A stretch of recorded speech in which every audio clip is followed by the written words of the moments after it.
Hey guys, welcome back to my channel. And in today's video, we'll be talking about how to increase humidity in your snakes or reptiles enclosure. So first I'll have to start the video off with Nemo, the corn snake. So there's Nemo.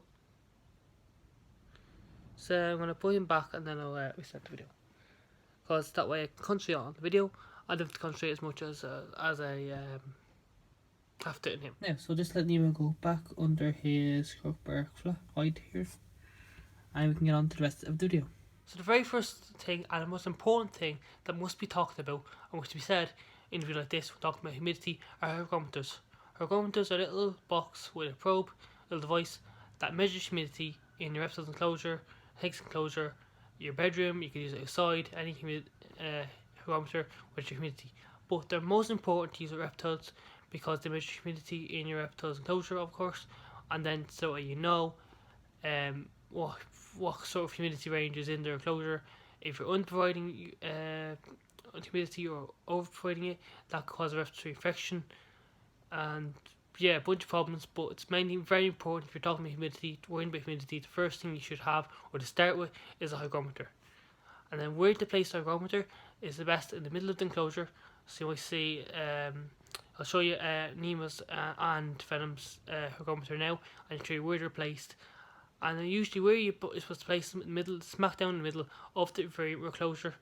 That way then you're getting the mid-range average humidity percentage range, and that way then you know exactly what sort of humidity in your enclosure, in your reptile enclosure or snake's enclosure, that your reptile or snake is getting, or you're getting too much or too little. So I'll show you Nemo and Venom's hygrometer placement right now. This is Nemo's frame enclosure. So what I'm going to show you is where the hygrometer is. The hygrometer is there, but the probe is here. So in the middle of the frame, but also in the middle of the frame, you want this somewhere exactly where your animal or snake is going to be. So this is where Nemo sort of stood around, and you know where his humidity would be, you know where he would be, and yeah. So this is his frame. That's where his hygrometer is. So then if you go down to Venom, the dragon's frame or enclosure, you can see the humidity box twice is here, and then just up here is the hygrometer, the probe. So you can see again in the middle of the enclosure with the frame. So here's Venom. Might as well show it because why not? So for the first way of increasing humidity in your snake or reptile's enclosure is by using a spray bottle. Now you want to use a spray bottle on the mist section. So if I do this, you'll see it creates sort of like a mist or like little tiny water particles. So that will evaporate with your heat bulb. You can see here, that's Nemo's heat bulb or heat lamp. That will evaporate all the water that's in the air and turn it into humidity. You can mist the air with the water ball. You can mist the substrate depending on what you're using for your snake or your reptile. Stuff like probably like aspen or lignosil. What I'm using probably will mold, so I don't mist the substrate. What I do is mist the air, and that evaporates and turns humidity. So that's what I use. I use mainly the water bottle to increase humidity when I need to, and that's my preferred favorite way to do it if you want to know. So so the first way to increase humidity in your snake's or reptile enclosure is by using a spray bottle. Now for the next way of increasing humidity in your snake's or reptile's enclosure is pretty easy since you don't really need anything. So all you need is a water bowl, which your snake or reptile should already have, and then what you should do with the water bowl to increase humidity is move it closer or sort of near around where the heat lamp or heat bulb is, or heat source, whatever you use, and then that way usually more work with a heat lamp, heat bulb, but anyway, then that way the water is closer, your water is closer to the heat, and that will evaporate more often and more frequently, and will cause more humidity. So if I show you what I mean, this is Nemo's heat water bowl, If I move that closer to the heat, that would create more humidity. But what we're having now is perfect for Nemo. That's called perfect for the humidity range of around 40 to 60, 70 humidity range for ranges throughout the enclosure. That's wanted to know. That's what you have corn snakes. It ranges 40 to 70. Midday, morning goes high humidity, then back to low, then to high at night, and yeah, that's like another video on humidity, specifically about the times range and humidity range if you want. But right now, we're going to focus on how to create humidity in your snake or reptile enclosure. So yeah, that's it for the water ball method. You can move it closer. That's more easiest. That's more naturalist. That's more people do. Some people prefer water ball. Some people prefer just moving the water ball over. But it's up to you what way you want to do it. So now for the third way. So the third way you can increase your humidity in your snake or reptile enclosure is the same but using water bowl, except getting a bigger water bowl. And a bigger water bowl is good if your snake or reptile doesn't drown. As long as they can not drown, it's not too deep, then a better or bigger water bowl would be efficient in creating more humidity if that's what you need it for. Or want a bigger bowl for your reptile to swim in. So keep that in mind if you want a bigger bowl for your reptile snake to swim in. It will also cause higher humidity. So yeah, so another way of doing it is getting a bigger water bowl, which will cause more humidity because more surface area of the water bowl in the water, and okay, more humidity. So yeah, that's it for that way. So next on my list on how to increase humidity, in your snake or reptile enclosure is by fix it right there, so you give me a bit more. Is by sort of have it two ways here, by making a humid hide with moss, or else making a sort of humid burrow in the substrate you're using. This depends again on the substrate you're using, and what you can do is you can create a humid hide with either moss, or you can do it more naturally and make a humid hide in the substrate you're using. So basically what a humid hide is some sphagnum moss in a little tub or hide, or I say tub because some people use plastic tubs, some use the UK live food tubs from Monkfield Reptile or Monkfield Nutrition. They use the live food tubs from them and then cut a hole in them, sand the edges down with their sharp, and then they can use that for the pickles or snakes for humid hides. Basically, what a humid hide does with sphagnum moss and the hide, and put them two together and then make humidity. If you put water in it, moisture in the sphagnum moss, that'll create humidity.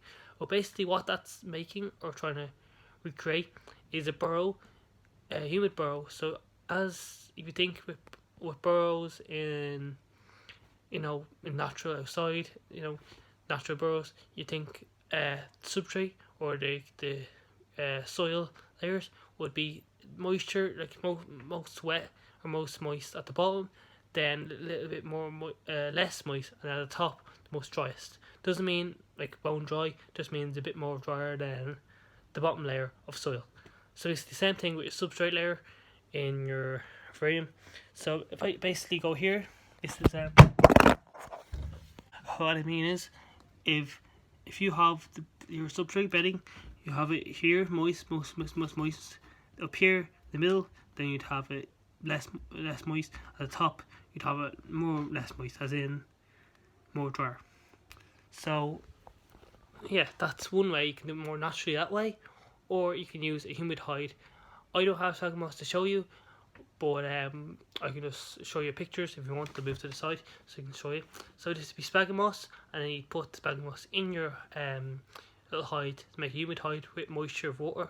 So maybe you want to use your bottle to spray mist a bit of water, into sphagnum moss in the humid hide, and that creates humidity, and then your snake or reptile can go in and access more humid microclimates in their enclosure. Now for the next two ways of increasing humidity for a snake or reptile. Now both of these fall into the same category.